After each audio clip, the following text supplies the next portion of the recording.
Hey everybody, it's Sean here bringing you another how-to video. Today we are going to be tackling an oil change on a 2008 and newer Kawasaki KLX 140. The bike in the video will be a 2017 KLX 140L, but this video should apply to the earlier and later models as well for the 140. Let's take a look at what we need. So you're going to have your choice of 1040 oil, 10W40 oil. You can use either old school or a new synthetic oil on these bikes. Just make sure it's a motorcycle specific oil, preferably one that's engineered for dirt bikes. I've got some shop rags, of course. I've got a 3/8 ratchet. I also have a 3/8 torque wrench as well, preferably one that reads in inch pounds. I also have a small extension for the 3/8 ratchet, and I've got a 17mm socket. Here is the oil filter that I'll be using today. I did find that one on Amazon, but you can also find it at your local power sports dealer or online retailer. And so there's the oil filter itself, of course. I've also got a 1/4-inch ratchet with an 8mm socket. Of course, we've got some mechanics gloves. This can be a little bit of a dirty process. I've got a little bit of grease. We may get away without that, but it could be helpful when replacing the oil filter cap. Funnel, of course, is super handy, and then a catch pan for our old and dirty oil. So let's take a look at what we're gonna do. The first thing you wanna do is make sure your bike is warmed up. So go take it for a quick spin, let it idle for a bit, get that oil nice and warm, and also get all that sediment from the bottom of the motor kind of resuspended in the engine. The next thing we'll do is we're going to loosen up the oil fill cap on the right hand side of the bike. By doing this, it just makes the oil flow out of the motorcycle a little more easily. You can either fully remove that if you want. It looks like the O-ring kind of stuck around, so we'll grab that guy. We'll just set that down. We'll clean it up later, but you can just remove that, or you can just have it be in the bike nice and kind of resting there. So now what we'll do is on the left hand side of the bike, we're going to use our 17mm socket, and we're going to loosen up this bolt.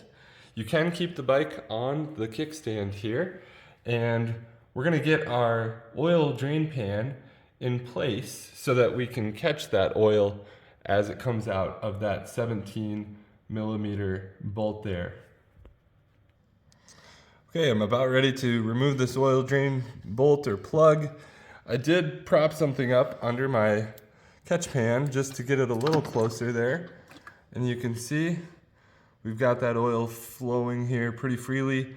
It's almost impossible to avoid it from getting on the frame there. We'll clean that up later after it's done draining. So just let that oil flow out. You can see this is pretty dark. It's definitely a good thing that we're changing it here, and we'll let that flow freely. Because we opened the oil fill cap, it will drain pretty well and should be a pretty fast process. So we'll let this drip dry and get the rest of this oil over the next 10-15 minutes or so.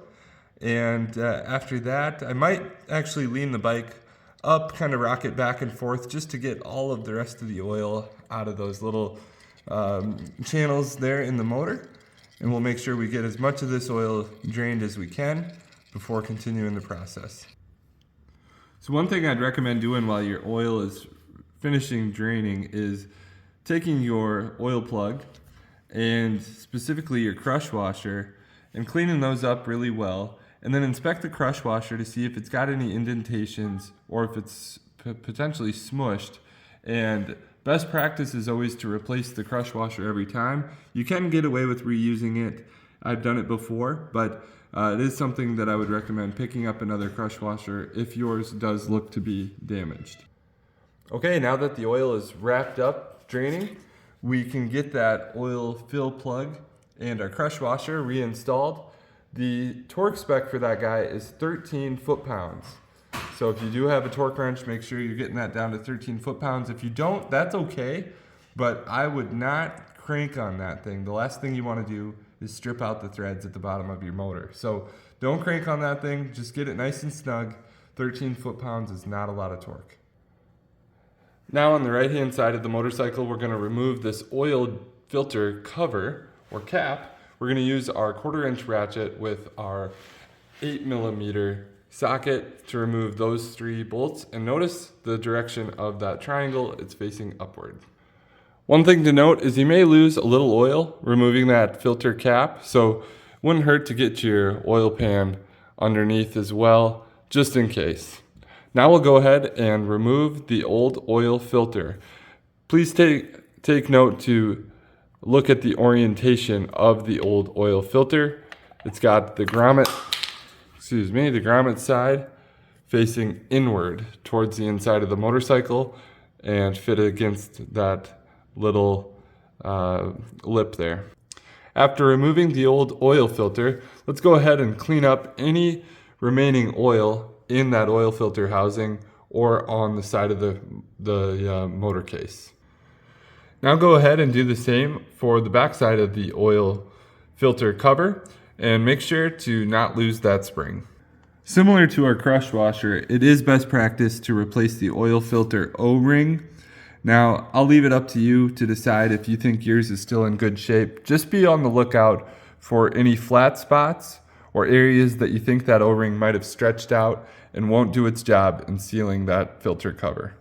Now we can go ahead and insert the new oil filter. Again, we're going to put the grommet side inward and we're going to attach that grommet right on that little lip. If you do it right, it should want to stay right in the center, and you can feel that it's pretty snug in that filter housing. Next, we'll take our spring and just get a little dab of grease right on the end of it, just enough to keep it in place in the center of that oil filter cap. Now we'll take our cap and we'll insert it over the oil filter and make sure that you orient the triangle facing upward, just like how we removed it. Then reinstall those 8mm bolts. Be sure not to over tighten these 8mm bolts. The correct torque spec for them is 78 inch-pounds if you do have a torque wrench. If you don't, again, 78 inch-pounds is extremely light torque. So make sure you're just getting these snug. Do not over tighten those bolts. The last thing you want to do is ruin the threads on your engine or one of your cases. You'll have a lot bigger issues. Now let's go ahead and make sure that our dipstick is nice and clean.